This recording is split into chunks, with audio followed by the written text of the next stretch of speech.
Réalisé par Guillermo del Toro en 2013, Pacific Rim voit la Terre menacée par une invasion de monstres géants venant des profondeurs du Pacifique. Pour les contrer, l'humanité met au point de titanesques robots, les Jaegers. Mais le programme est menacé d'arrêt et la seule base restante, à Hong Kong, menacée de fermeture.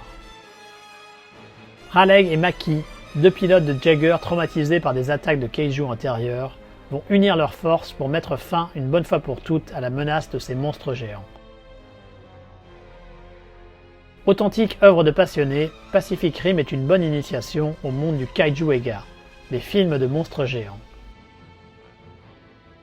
Riche en couleurs et en bonnes intentions, le film de Del Toro souffre toutefois de nombreux petits défauts, de sa photographie souvent trop sombre à des personnages caricaturaux, pour pouvoir prétendre au titre de référence du genre.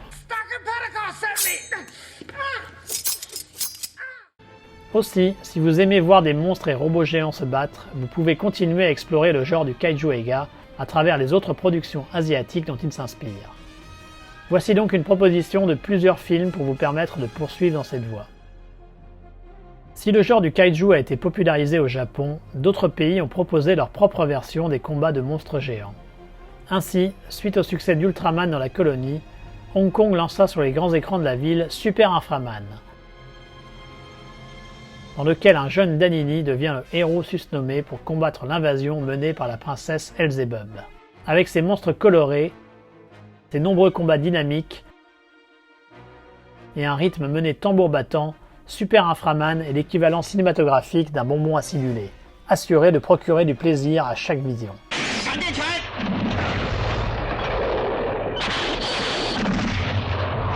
Pour une proposition à la fois plus réaliste et plus ironique du genre de film de monstres géants, allez voir du côté de The Host, réalisé par Bong Joon-ho, le metteur en scène de Parasite. Le film montre le quotidien d'une famille défavorisée de Séoul, bouleversée par l'apparition d'un monstre dans la ville. Entre chroniques sociales ironiques, les films de monstres avec ses incontournables séquences de destruction propres au genre, le long métrage de Bong Joon-ho n'est pas facile à appréhender à cause de ses multiples ruptures de ton.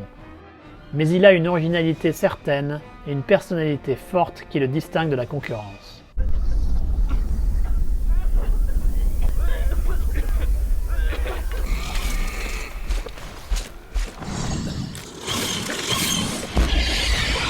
Dans la longue saga des Godzilla, une des créatures les plus iconiques est le robot géant Mechagodzilla. À l'origine un adversaire maléfique opposé au roi des monstres, il devint durant l'ère Heisei un outil pour l'humanité dans sa lutte contre les différents kaiju qui menacent le Japon. Pour voir le robot en action, on peut se tourner vers le bien nommé Godzilla contre Mechagodzilla 2, réalisé par Takao Okawara en 1993. Ici, une équipe de scientifiques ramène un œuf de Godzilla à Kyoto, ce qui ne manque pas d'y attirer le roi des monstres lui-même. La force de défense japonaise doit déployer Mechagodzilla pour y faire face. Sachant qu'il faut ajouter Rodan, le ptérodactyle géant à cette galerie de monstres, on obtient ainsi le quota nécessaire d'affrontements titanesques, servis par des effets spéciaux de belles tenues et des personnages humains plus attachants que ce que propose généralement la saga, faisant ainsi de Godzilla contre Mechagodzilla 2 un des meilleurs films de la série.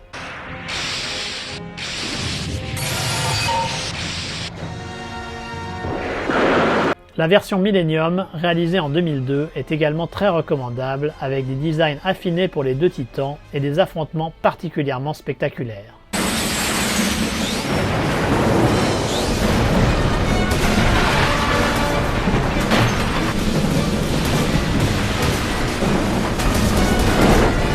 Mais si Godzilla est considéré comme le roi des monstres, c'est un de ses concurrents qui a l'honneur d'être à la tête de la meilleure trilogie de kaiju. La créature à qui revient ce privilège, c'est Gamera, la tortue atomique. Originellement une série orientée vers les enfants, elle connut une réinvention plus adulte en 1995 grâce au réalisateur Shusuke Kaneko et son Gamera, gardien de l'univers. Tout en gardant quelques codes de la série originale, Kaneko propose des personnages nettement plus travaillés, une intrigue prenante et des séquences de destruction de toute beauté. Chaque épisode subséquent parviendra encore à monter d'un niveau en termes de qualité, faisant donc de la trilogie Gamera un incontournable pour tout amateur de kaiju qui se respecte.